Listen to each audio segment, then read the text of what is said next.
तो आज से न्यू चैप्टर स्टार्ट करते हैं, एटॉमिक स्ट्रक्चर।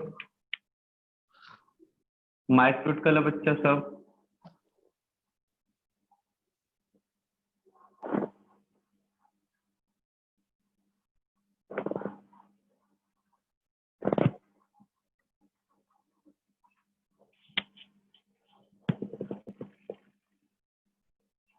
अरे लेसन है ना? हाँ, न्यू चैप्टर ड्यू लेसन आपका एटॉमिक स्ट्रक्चर।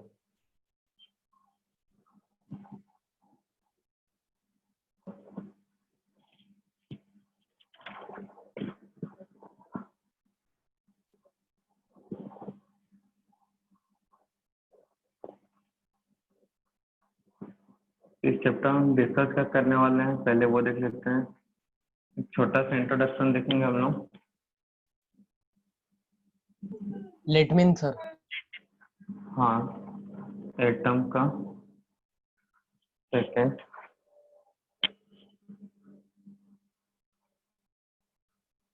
एक छोटा सा इंट्रोडक्शन देखेंगे एटम का, then fundamental particle of atom,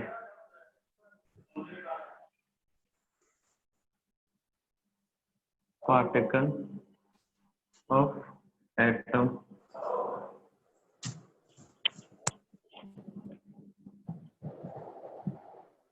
बेटा माइक म्यूट करके रखो।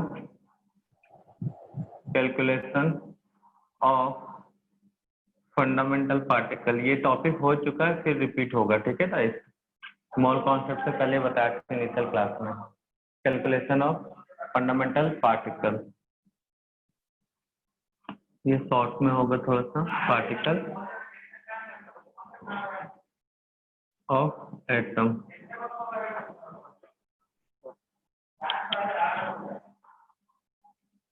उसके बाद हम लोग डिस्कस करेंगे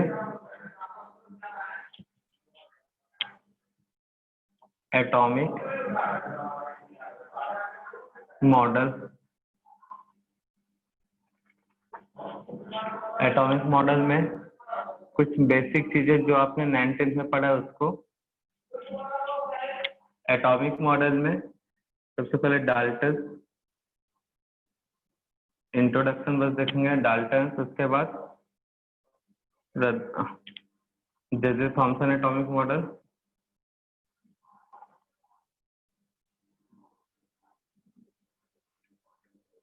देन रदरफोर्ड,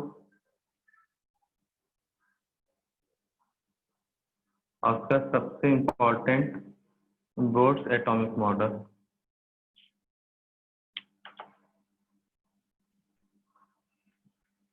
ठीक है, उसके बाद हम लोग डिस्कस करेंगे बोर्ड्स एटॉमिक मॉडल।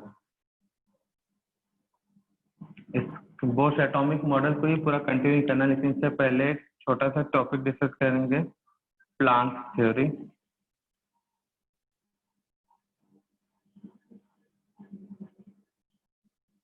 उसके बाद application of Bohr's atomic model देखेंगे।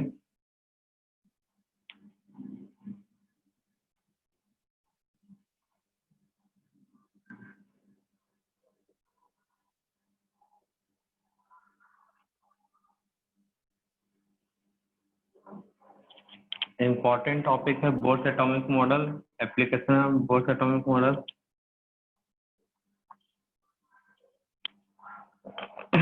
Boards atomic model the Planck theory के बाद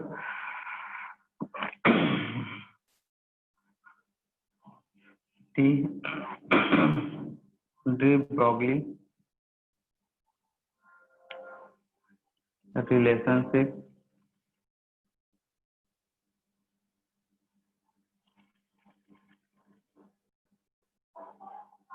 हाइजेनबर्ग प्रिंसिपल। नोट करते चले क्या सर? हाँ, नोट कर लो, तभी तो तुम बताओ कि सर ये टॉपिक छूट गया, ये टॉपिक नहीं हुआ करते हैं। De Broglie relationship, Heisenberg principle. उसके बाद देखेंगे application of Bohr's atomic model.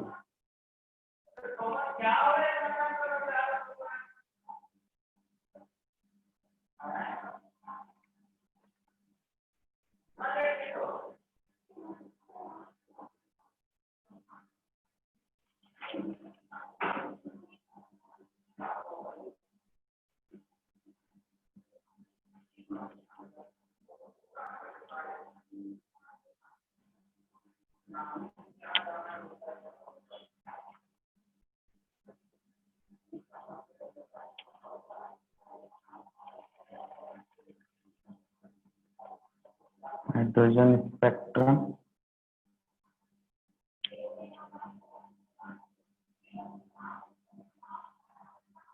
Quantum number,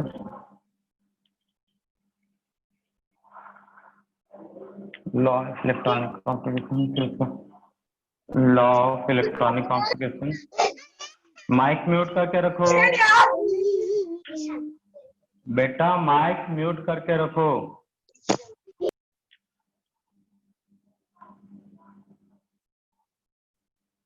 law of electronic complication, last में क्वांटम नंबर। ये मेन टॉपिक है सर, एंड इट्स कैलकुलेशन।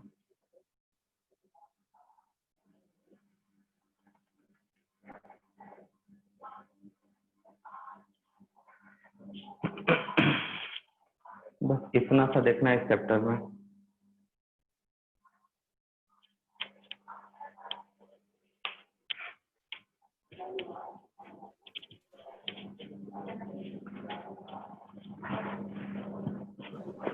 तो न्यू चैप्टर स्टार्ट किए हैं, एटॉमिक स्ट्रक्चर और क्या क्या पढ़ने वाले हैं ये सब नोट किया गया है, और कुछ भी पढ़ाया गया जो लेट में है।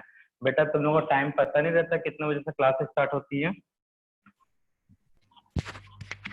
Good morning sir. Good morning. Class में जल्दी आया करो। Morning sir. Good morning.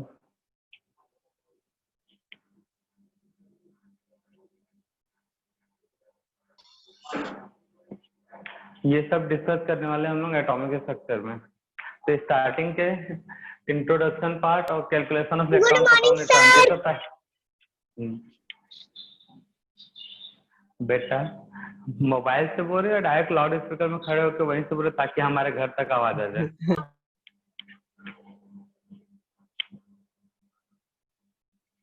Good morning.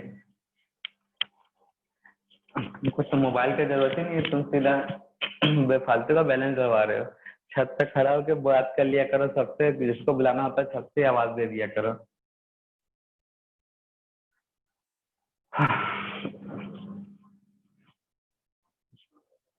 Sir वो जे थॉमसन है, थॉमसन। हाँ हाँ, जे थॉमसन।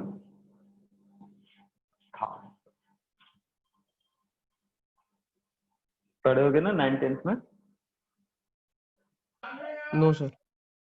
ये सब पढ़ा था, झुट्टा ये सब मुंह पढ़ाए पे थे। बोलते हैं।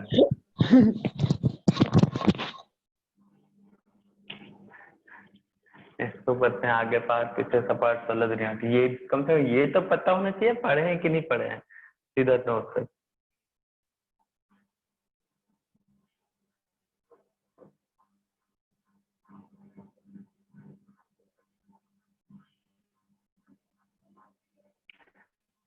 सर ये न्यू चैप्टर है क्या?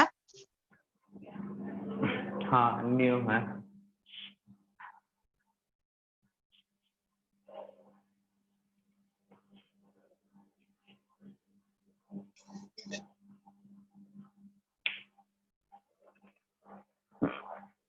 नोट कर लिया? Yes sir. Yes sir. 2 minute sir, 2 minute.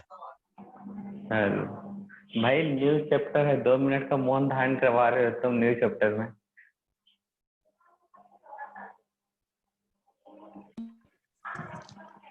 Sir वो लास्ट वाला क्या है? Quantum number and it's calculation.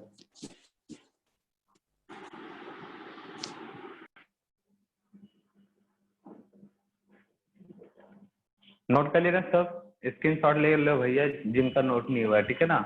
अब 2 मिनट 4 मिनट नहीं नोट करने वाले, रुकने वाले। लेट आओगे और बोलोगे सर 4 मिनट चाहिए 5 मिनट चाहिए, स्क्रीनशॉट ले लो पहले।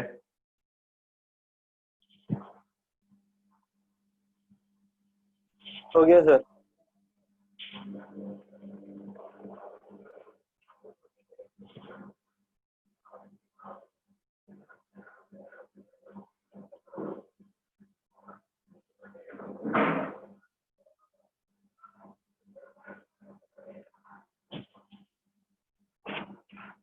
तो हेडिंग नोट करो। पहले देखें इंट्रोडक्शन ऑफ एटम।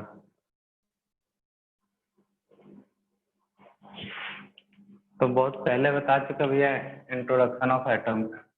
अब तुम लोग से पूछने का समय है हमारा।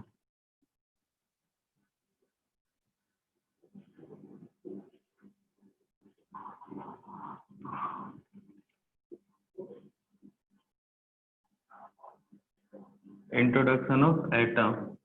तो कैसा होता भैया एटम? Spherical particle. बोलो।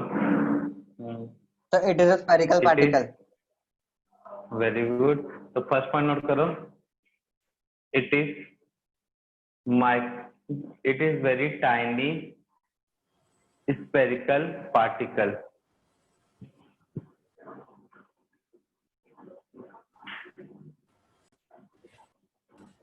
Tiny spherical particle.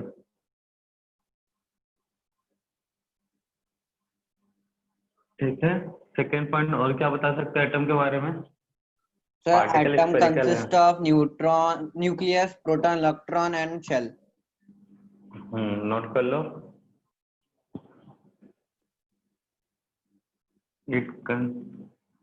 It contains क्या क्या भैया? Electron, proton and neutron. पहले देखो, it contain proton and neutron at nucleus and electron in orbit और shell. It contains a proton and neutron at nucleus and electron in orbit or shell. Next point और क्या बन सकता है बताओ? Sir, nucleus अच्छा। contains positive charge particles. Very good. और Sir, and proton and neutron is called nucleon.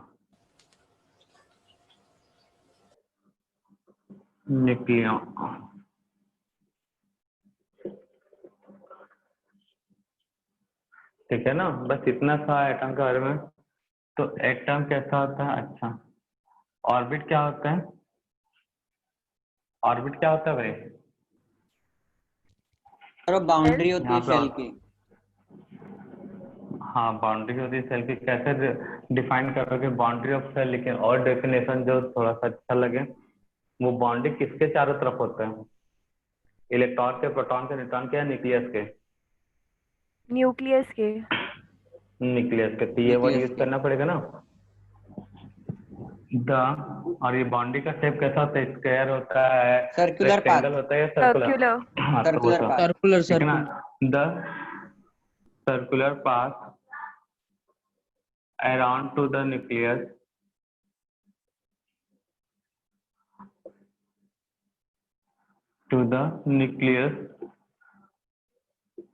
is called orbit और shell. ये था एटम का ऑर्बिट, ये nucleus, positive charge particle proton, negative charge particle electron,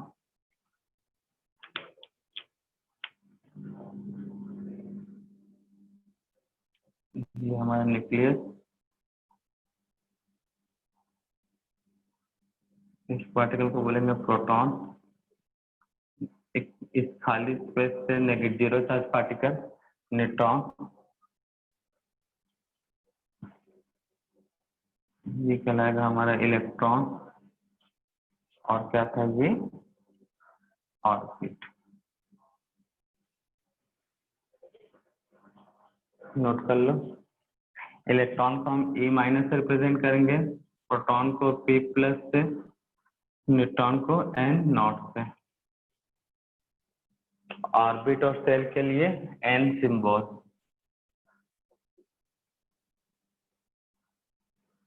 ये था introduction of atom. Starting में आप लोगों को बता दिए थे भाई। उसके बाद फंडामेंटल पार्टिकल ऑफ एटम।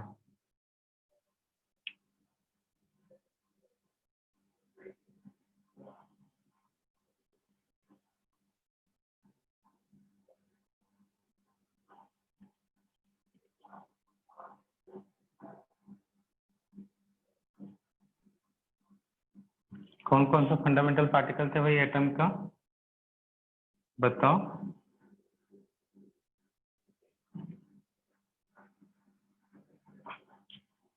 कौन कौन से फंडामेंटल पार्टिकल थे एटम के? Electron, proton, neutron.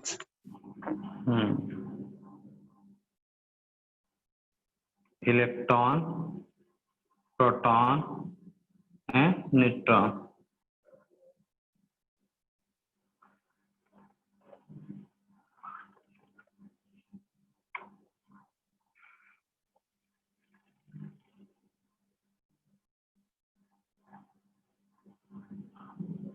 उसके बाद चार्ज,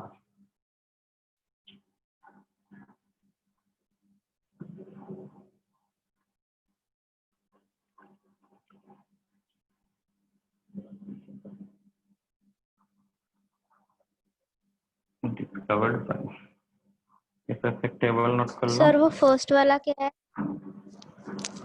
कौन सा फर्स्ट वाला है? Serial number.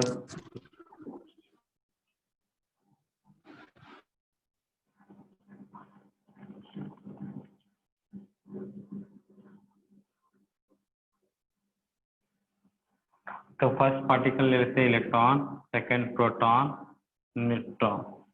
चार्ज कितना होता है भाई? 1.6 इंटू 10⁻⁻19 कूलम।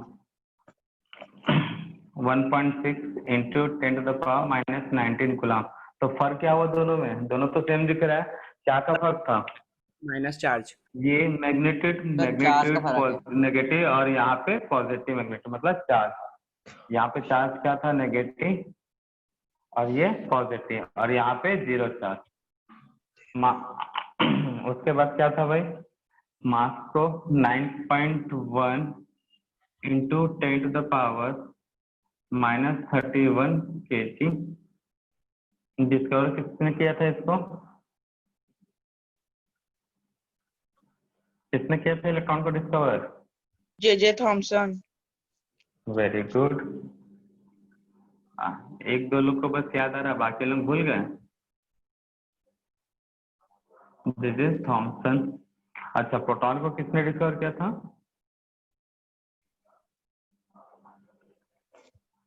सर चैडविक कुछ तो था। चैडविक। हाँ, अच्छा। और न्यूट्रॉन का फिर गोल्डस्टाइन।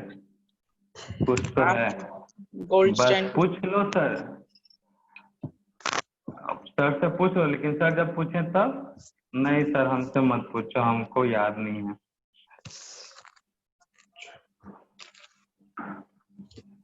इसका 1.6 10⁻⁻27। इसका 1 मिनट हम चेक कर रहे हैं ना थोड़ा सा, ये सब चेक करते हैं थोड़ा सा आसपास किसी के। आवाज नहीं होना चाहिए किसी का, माइक म्यूट करके नोट करो। Mass of electron sorry proton और न्यूट्रॉन अभी मत नोट करना, एक बार हमको कंफर्म करने दो।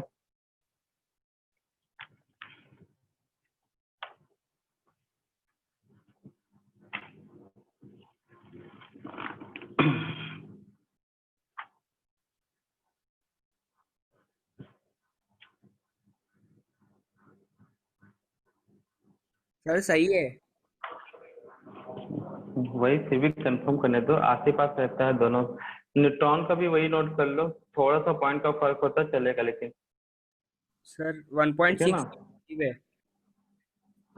वही है, फिर भी थोड़ा सा कभी कभी लगता है, खटकता है, गलत नहीं होना चाहिए। ठीक है ना? 10⁻⁻27 दिख भी नहीं रहा कहाँ पे नोट के। इसका भी सेम वही है, ठीक है ना? 1.6 के बाद पॉइंट का फर्क आता है थोड़ा सा।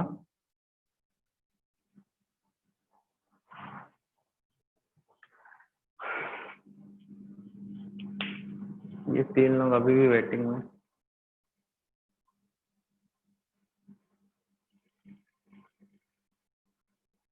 सर 1.6 into 10 पावर माइनस है कि प्लस है 34? -34 कहाँ है बच्चा, 31 है। माइनस में रहेगा, प्लस में आएगा तो समझ रहे हो कितना हेवी हो जाएगा, उतना हेवी होगा तो उसका मास नहीं होगा। ना के बराबर दिखता Yes, था sir. मास तो क्या होगा, 0 0 0 0 0 0 कितना 31 के बाद जाएगा, 30 के बाद फिर 9 1 आएगा।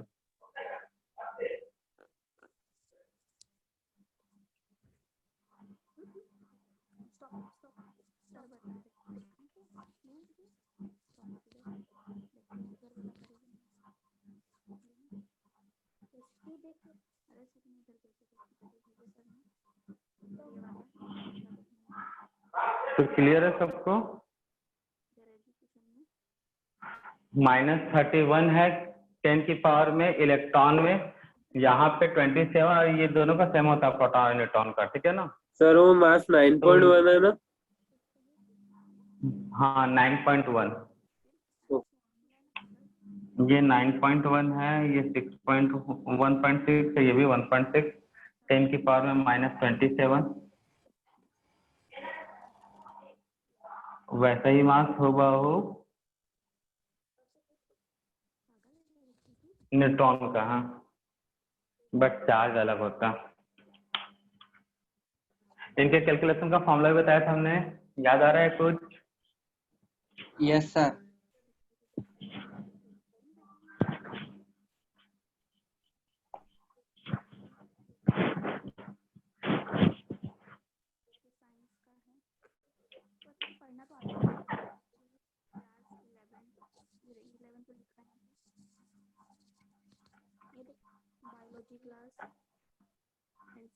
ये कौन बात कर रहा है भाई?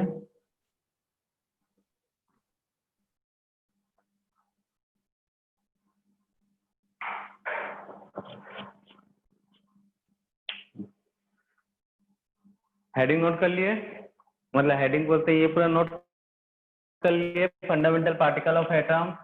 अब मत भूल Yes, जाना sir. भाई, डिस्कवर्ड बाय करके किसने किसको डिस्कवर किया था। तो नेक्स्ट हेडिंग नोट करना, कैलकुलेशन ऑफ इलेक्ट्रॉन, पहले रिप्रेजेंटेशन ऑफ एटम नोट करो। नेक्स्ट हेडिंग नोट करो, रिप्रेजेंटेशन ऑफ एटम।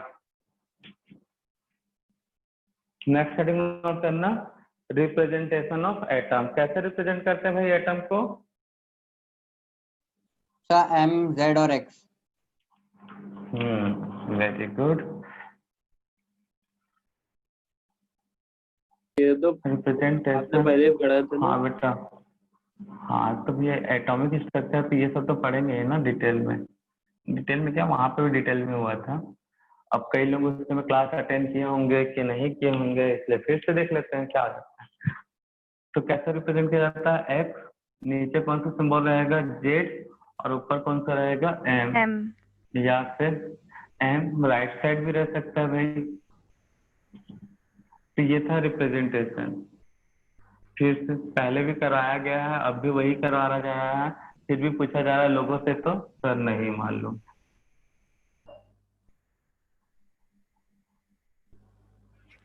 तो यहाँ पे एक्स क्या है भाई? X element element symbol. Symbol. Hmm,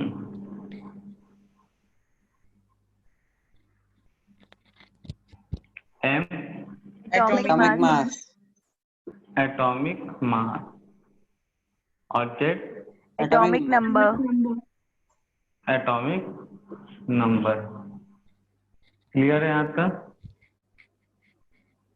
that means, अगर मैं बात करूं, एक एलिमेंट है 23, तो Na और 11, तो यहाँ पे एलिमेंट तो दिख ही रहा है क्या रहा, फिर भी एलिमेंट क्या होगा, एटॉमिक मास क्या होगा और डेट क्या होगा बताओ? सर एम होगा 23 सर एलिमेंट होगा Na, एम होगा 23, जेड होगा और 11। जेड होगा 11। ठीक है, आइए 11।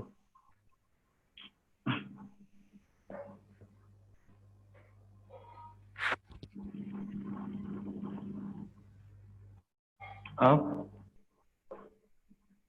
एलिमेंट क्या होगा, एम क्या होगा और जेड क्या होगा? Sir, element बोलो। carbon C, element carbon C, Z 6, Z6 M14, M14, -3 और ये क्या बता रहा है, चार्ज क्या बता रहा है? charge Charge -3। -3 ठीक है ना, ये चार्ज होगा। क्लियर है इतना? Yes, sir.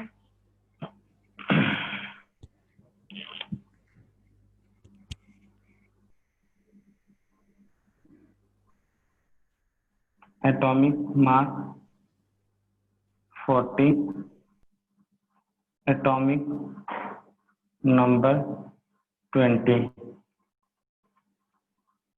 Representation of atom.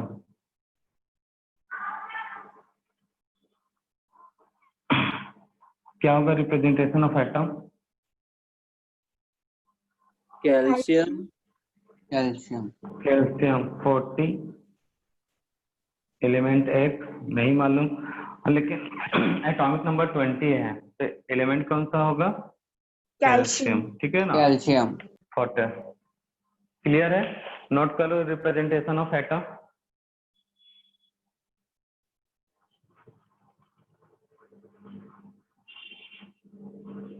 समझ लो, तुम्हारा पुराना एक तरह से रिवीजन हो रहा है।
कर लिया note?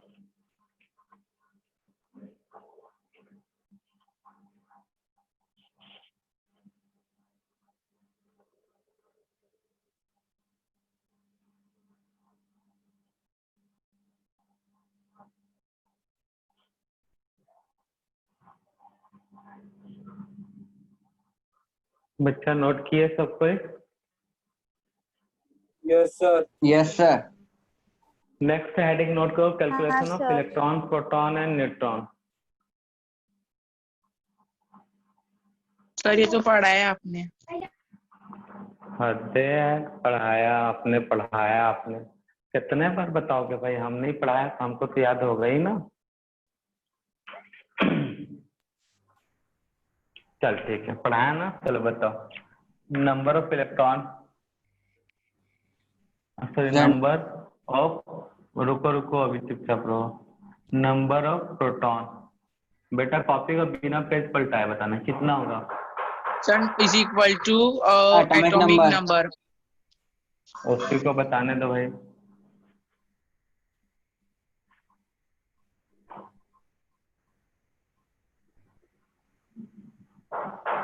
Number of electron, Z minus charge.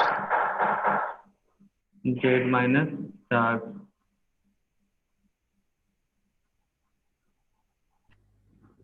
Number of neutron, M minus Z. उसको बताने बोले थे। एम माइनस जेड, या फिर बोल सकते हो एम माइनस क्या, number of proton.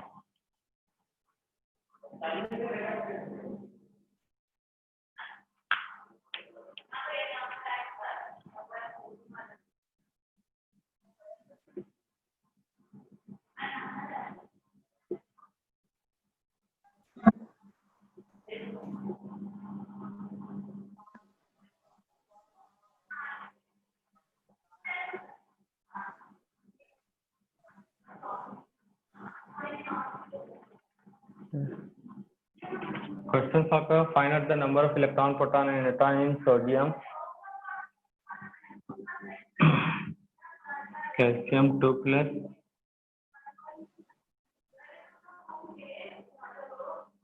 -4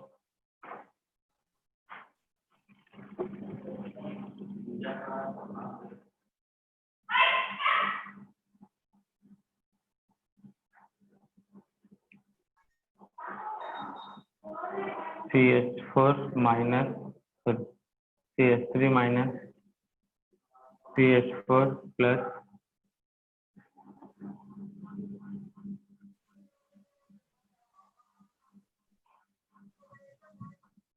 N-3।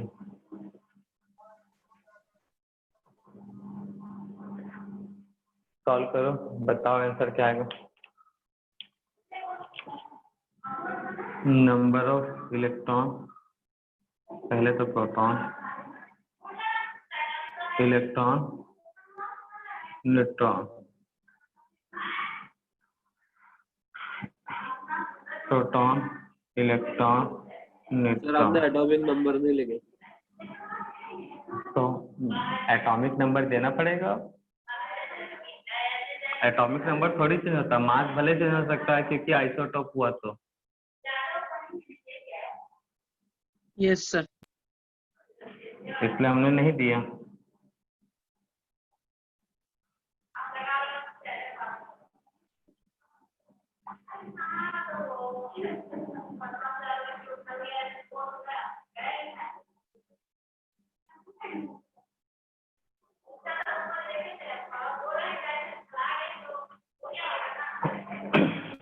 Solve करो जल्दी।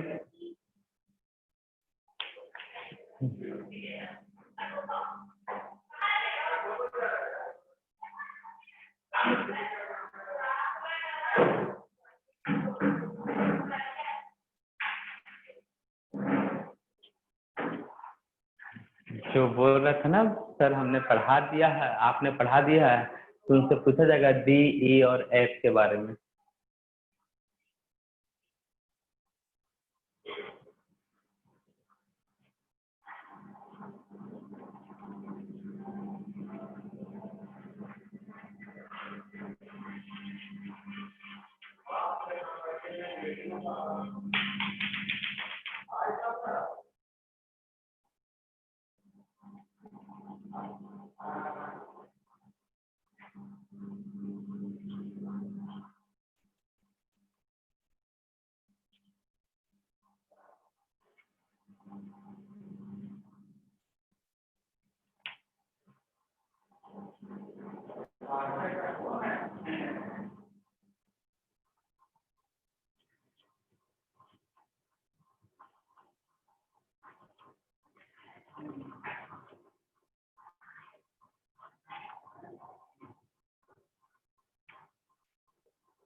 सर ये थर्ड वाले कार्बन का एटॉमिक नंबर 6 होगा क्या 7?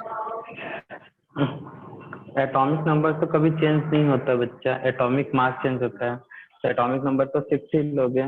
हाँ, एटॉमिक मास बोलोगे 12 या 14, तो ओरिजिनल जो पीरियोडिक टेबल में होता है वो वाला 12 रखना।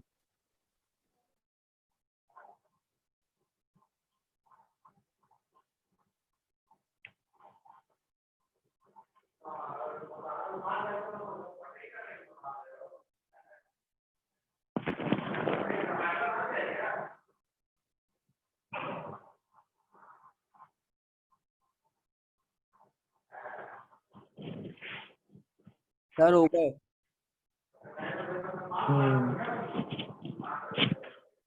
चलो फिर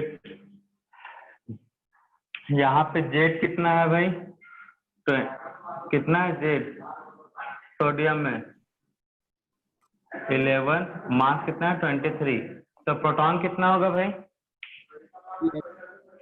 11 11 इलेक्ट्रॉन 11 और ये कितना 11 होगा न्यूट्रॉन 12, 12 मास कितना है 40, एटॉमिक नंबर याद रखना था 20, कितना प्रोटॉन होगा भाई 20, इलेक्ट्रॉन चार्ज माइनस करोगे +2 तो कितना आएगा 18, इलेक्ट्रॉन कितना आएगा भाई 18, न्यूट्रॉन कितना होगा 20 20, मास कितना कार्बन का 14, जेड कितना 14 होता है 6, 6 तो स्वागत तो प्रोटॉन 6, इलेक्ट्रॉन 6 माइनस चार्ज तो कितना जगह 10, न्यूट्रॉन 14 - 6 = 8, 8 यहाँ पे इलेक्ट्रॉन कितना होगा कार्बन का 6 इलेक्ट्रॉन प्लस 3 इलेक्ट्रॉन हाइड्रोजन का और माइनस चार्ज के कारण -1 कितना हो जाएगा 10 इलेक्ट्रॉन, प्रोटॉन कितना होगा carbon proton 6, proton of hydrogen 3 = 9, carbon का न्यूट्रॉन कितना होगा 6, न्यूट्रॉन ऑफ हाइड्रोजन 0 0 आया 10 9 6 आया था कि नहीं आया था यस सर मैं अटेंडेंस कार्बन साइड हूँ कार्बन का इलेक्ट्रॉन कितना है अरे यार CH4 नहीं होता CH3 होता है ठीक है ना, CH4 पे पॉजिटिव चार्ज नहीं आ सकता, CH3 प्लस कार्बन का इलेक्ट्रॉन हम प्लस का किसी कार्बन का इलेक्ट्रॉन 6, हाइड्रोजन का 3, चार्ज है तो +1 तो टोटल सॉल्व करने पे कितना आता है भाई 8 8, प्रोटॉन कार्बन का 6, हाइड्रोजन का 3 = 9, करेक्शन कर लेना 4 की जगह पे 3, न्यूट्रॉन कितना था कार्बन के पास न्यूट्रॉन 6, इलेक्ट्रॉन तो होता सॉरी हाइड्रोजन के पास न्यूट्रॉन तो होता नहीं है तो 6, यहाँ पे मास हो गया 14, जेड हो गया 7 7 तो 7 - 3 चार्ज = 10 और यहाँ पे न्यूट्रॉन कितना होगा 14 - 7 = व्हाट 7, ठीक है ए वाले में थोड़ा सा करेक्शन करना, प्लस हमें लिख दिया प्लस नहीं था वहां पे, तो ये था अब तक हमने पढ़ा था भाई बेसिक चीजें, मैं आप लोगों को ये सब हमने बता दिया था।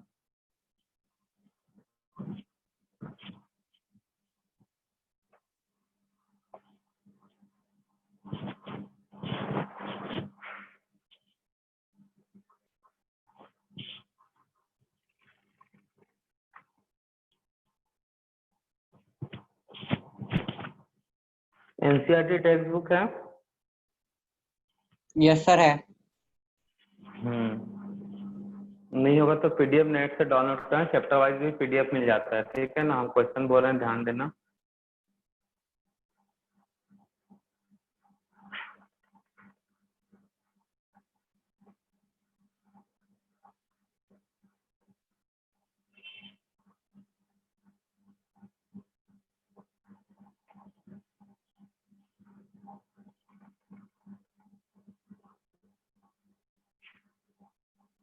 हमारा पीडीएफ खुल नहीं रहे, पीडीएफ फाइल ही नहीं ओपन हो रहा हमारे में।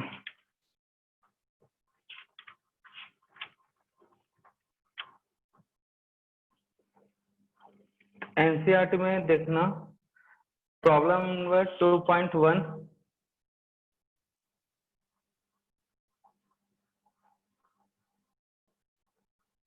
2.2 दिख रहा है क्या? देखो तो यही क्वेश्चन है कि नहीं, calculate the number of proton neutron and electron, sir यही क्वेश्चन है, calculate the number of proton neutron and electron. Sir page number कौन सा है? पेज नंबर नहीं बता सकता भाई मैं, ठीक है ना, हमारे पास बहुत पुराना बुक है। सर यहाँ पे लिखा है और नंबर ऑफ NCERT इलेक्ट्रॉन में- प्रोटॉन्स एंड न्यूट्रॉन्स हाँ इन 18 16 16 फिर 35 BR 80 दिख रहा है, दिख रहा है Question. सर। हाँ 2.1 ही है ना वो? Yes sir. वाला question 2.2 the sir number of उसमें इलेक्ट्रॉन प्रोटॉन न्यूट्रॉन, बताओ मत, टिक कर लेना, सॉल्व करना है, ठीक है ना। 2.2 भी दिख रहा है, इलेक्ट्रॉन प्रोटॉन न्यूट्रॉन वाला सिंबल पूछा है, बता सकते हो सब? तो 2.1 2.2 कर लोगे solve? Yes sir. Sir exercise और का है स्टेप वो? को अब चैप्टर वाइज जब पढ़ाते हैं हम तो बेस एक्सरसाइज भी जो जो टॉपिक होता है ना उसका एक्सरसाइज भी करवाते जाते हैं साथ में, अच्छी बात है। ठीक है। एक न्यूमेरिकल टाइप का क्वेश्चन था यार, रुको देखना तो 10 पॉइंट, ये तो कौन सा है, मार्क्स परसेंटेज का 10 पॉइंट, क्या लिखा है, वेयर द सिंबल वेयर 10.41 देखो तो सिंबल, यही क्वेश्चन है कि नहीं? Symbol 79 35 BR 79 BR can be written where symbol 41 sir हमें कहाँ से करना है, 41। एनसीईआरटी में से क्या? हाँ बेटा एनसीईआरटी का ही बोल रहा हूँ नंबर, नहीं सर दिख रहा है क्वेश्चन एनसीईआरटी तो हमारे नहीं है, पास? हमने स्टेट लिया है। Yes sir. बेटा सुन लो इधर पहले, चाहे स्टेट बोर्ड हो या फिर सीबीएसई बोर्ड वाले स्टूडेंट हो, आपको एनसीईआरटी कंपलसरी है करना, ठीक है ना। और स्टेट बोर्ड में अलग क्वेश्चन नहीं होते हैं। आप अगर जेडब्ल्यू और नीट की प्रिपरेशन कर रहे हो तो एनसीईआरटी फॉलो करना ही पड़ेगा, क्लियर है? तो एनसीईआरटी का क्वेश्चन प्रैक्टिस में लेना ही पड़ेगा आपको, और एनसीईआरटी का क्वेश्चन करोगे तो स्टेट बोर्ड के क्वेश्चन खुद ब खुद हो जाएंगे, वही क्वेश्चन रहते हैं भाई, और वैसे ही टाइप के रहते हैं, थोड़ा सा सिंपल भी रहते हैं। तो क्वेश्चन जिनके पास नहीं है बुक, वो बुक ले ले, और नहीं ले पा रहे हैं अभी तो बाहर नहीं जा पा रहे हैं तो गूगल बाबा में बोलना भाई PDF file of NCERT text book 11, इतना नोट कर देना, गूगल बाबा समझदार हैं, खुद ब खुद पूरा पीडीएफ दिखा देंगे आपको। और चैप्टर वाइज भी मिलता है, एटॉमिक स्ट्रक्चर लिख के बोलोगे पीडीएफ ऑफ एटॉमिक स्ट्रक्चर, ठीक है ना, एनसीईआरटी टेक्स्ट बुक, इतना लिख दोगे तो दिख जाएगा पहले ही में, वहां से डाउनलोड कर लेना। तो 2.1 2.2 उसके बाद बोल रहा हूँ 2.41 दिख रहा है क्वेश्चन? चलो आज नहीं करवाता, ठीक है ना, कई लोगों को फिर दिखेगा ये नहीं, आज डाउनलोड कर लेना, ठीक है। कल से हम या जैसे जैसे टॉपिक होता जाएगा वैसे वैसे क्वेश्चन करवाएंगे, जैसे जैसे न्यूमेरिकल वाला टॉपिक होगा उसके क्वेश्चन हम सॉल्व करवाते जाएंगे, ठीक है ना। नेक्स्ट हेडिंग नोट करो, एटॉमिक मॉडल, कल इससे क्वेश्चन करवाते हैं, ठीक है ना। कल बुक सबके पास होना चाहिए। नेक्स्ट हेडिंग नोट करो, atomic model.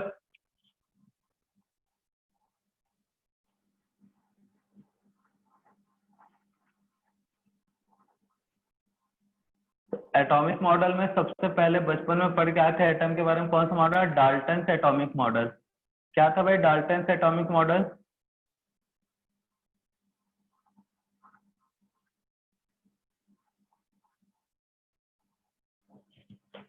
Dalton atomic model क्या था बोलो? पढ़ के आ चुके हो डाल्टन एटॉमिक मॉडल, क्या कहते थे डाल्टन एटम के बारे में? बोला जाता है डाल्टन से पहले भी एक कनाट करके इंडियन ऋषि मुनि थे भाई, कनाट नाम सुने हो? ऋषि कनाट, उन्होंने एटम के बारे, हाँ उन बहुत बड़े रासायनिक, मतलब क्या बोलते हैं, केमिस्ट बोल सकते हो, उस समय तो बोलते थे रसायन शास्त्र के ज्ञाता, ठीक है। तो उनको अच्छा खासा नॉलेज था एटम के बारे में, उन्होंने सबसे पहले उन्होंने ही बताया था एटम बहुत ही ज्यादा स्मॉलेस्ट पार्टिकल है, ठीक है ना। उसके बाद डाल्टन ने बताया भाई, इंडियन के साइंटिस्ट बहुत एक्सपर्ट थे, मतलब पुराने ऋषि मुनि, बट क्या है ना उस समय पेटेंट वाला काम ही चलता था, तो फिर श्रेय उन लोगों को जाता नहीं है इंडियन वाले को, फिर भी कनाड ने सबसे पहले बता दिया था इस चीज को। तो वही चीज को डाल्टन्स बोथ का अकाउंट डाल्टन्स ने ही बताया थोड़ा सा फेर बदल करके। तो डाल्टन्स का कहना था एटम जो होता है बहुत ही ज्यादा छोटा पार्टिकल होता है यूनिवर्स का। इतना छोटा होता है कि उसको तोड़ा नहीं जा सकता। याद आ रहा है कुछ? Yes, sir. sir. 1/6 of dust particle. Atom is the smallest particle of universe and it further क्या होगा भाई? Further does not dissociated into another particle, मतलब another smallest particle। ऐसा ही कुछ बोल रहे थे, याद आया कुछ? Yes, sir. ठीक है ना? तो the smallest particle of universe, atom is the smallest particle of universe, first point. Second, it does not dissociated into any another micro particle या फिर smallest particle। ये था डाल्टन्स एटॉमिक मॉडल। तो बताओ ये दो चीजें तो पढ़ लिए, लेकिन ये थ्योरी यूजफुल क्यों नहीं रहा? अगर यूजफुल रहता तो डाल्टन के बाद हम नया थ्योरी जनरल कॉन्सेप्ट का जरूरत नहीं पड़ता। क्यों यूजफुल नहीं रहा बताओ? एटम सबसे स्मॉलेस्ट पार्टिकल है यूनिवर्स का, ये सही है क्या? इससे कोई छोटा पार्टिकल नहीं हो सकता? सर उसकी फेल इसलिए हुई थी क्योंकि उसने लॉज ऑफ गैसियस वॉल्यूम का एक्सप्लेन नहीं किया था उसने। हाँ ये भी एक सही है, और एक सिंपल से इसके वर्ड में ही छुपा हुआ है इसका आंसर, ये थ्योरी रिजेक्ट होने का। इसको उन्होंने बोला था एटम को छोटे पार्टिकल में डिसोसिएट नहीं कर सकता, ऐसा बोल रहा था कौन? डाल्टन। तो भैया मुझे बताओ एटम के अंदर कौन है? प्रोटॉन एंड न्यूट्रॉन एटम के अंदर ही होते हैं कि नहीं होते भाई? Yes sir, yes sir. तो प्रोटॉन न्यूट्रॉन इलेक्ट्रॉन एटम के अंदर हैं, तो मुझे ये बताओ इनका साइज एटम से बड़ा होगा या छोटा होगा? छोटा होगा सर। लॉजिकली बात है भाई, तुम अपने घर के अंदर रह रहे हो तो तुम्हारा साइज तुम्हारे घर से छोटा होगा ना? Yes sir. तुमने किसी को डाउट है सर कैसे क्या हो गया समझ ही नहीं आ रहा? तुमने के लिए लॉजिक है भाई, जब चीज तुम किसी के अंदर चल जा रहे हो उसके अंदर रह पा रहे हो मतलब उस चीज का साइज तुम्हारे साइज से ज्यादा होगा, तभी तो उसके अंदर तुम रह पा रहे हो। तो एटम के अंदर प्रोटॉन और न्यूट्रॉन इलेक्ट्रॉन रहते हैं, मतलब एटम से भी छोटा पार्टिकल है कि नहीं है? है सर। है सर, है सर। तो फिर तो एटम को छोटे पार्टिकल में तोड़ा जा सकता है कि नहीं जा सकता? इलेक्ट्रॉन प्रोटॉन न्यूट्रॉन में तोड़ सकते हैं। डिफरेंशिएट कर सकते हैं, इसलिए ये थ्योरी रिजेक्ट हुआ। तो नोट कर लो डाल्टन्स एटॉमिक मॉडल में atom is the smallest particle of universe, ये सही था, ठीक है ना? Atom is the smallest particle of universe, इतना तो ऋषि कनाद ने भी बता दिया था। डेर होशियारी कहाँ पे फेल हो गया इसका थ्योरी? कौन से डेर होशियारी के कारण? कि सर वो ब्रेक नहीं हो सकता। Sir dissociate. Atom is the smallest particle, हाँ तो नोट करो atom is the smallest particle of universe. Second point, it does not dissociated into any another smallest particle and it does not dissociated into any another smallest particle. It does not dissociated into any another smallest particle. तो ये था Dalton's theory. Clear है? जिसको भूल जाना है अब। Sir एक बार और बोलिए। 9th में था। हेलो, एक बार नहीं बोलेंगे उसको खुद से ट्रांसलेट करो भाई, जो बोले थे खुद से बनाओ डेफिनेशन, मतलब स्टेटमेंट। तो डाल्टन्स थ्योरी फेल हुआ था, उसका रीजन भी लिखना है। लिख सकते हो भाई, ड्रॉबैक ऑफ डाल्टन्स करके, लिमिटेशन ऑफ डाल्टन्स, ठीक है ना? तो थ्योरी उस समय फेल इसलिए हुआ क्योंकि उस समय इलेक्ट्रॉन प्रोटॉन का डिस्कवरी नहीं हुआ था, ठीक है ना? इलेक्ट्रॉन प्रोटॉन न्यूट्रॉन के बारे में पता नहीं था, तो इन्होंने बोल दिया भैया इससे छोटा पार्टिकल होता नहीं है, मतलब उनका मालूम था, हमको नहीं मिला छोटे पार्टिकल, मतलब किसी को नहीं मिलेगा।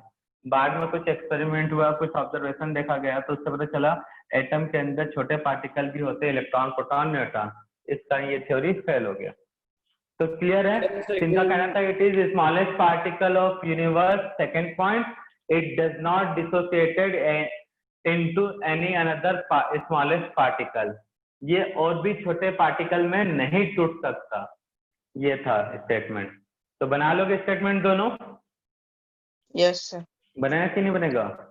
तो first point, it is smallest particle of universe. Second point, it does not dissociated into any another smallest particle.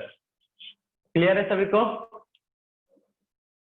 तो ये था हमारा डाल्टन थ्योरी, जो आपने शायद 9th क्लास में पढ़ा होगा। हम सही बोल रहे हैं ना? Yes sir. Yes, sir. Yes sir. ठीक, ठीक है, फिर मिलते हैं नेक्स्ट लेक्चर में। Bye sir. Bye, sir. Bye सभी को। Bye sir, thank you sir. Bye sir, thank you, Bye, good night.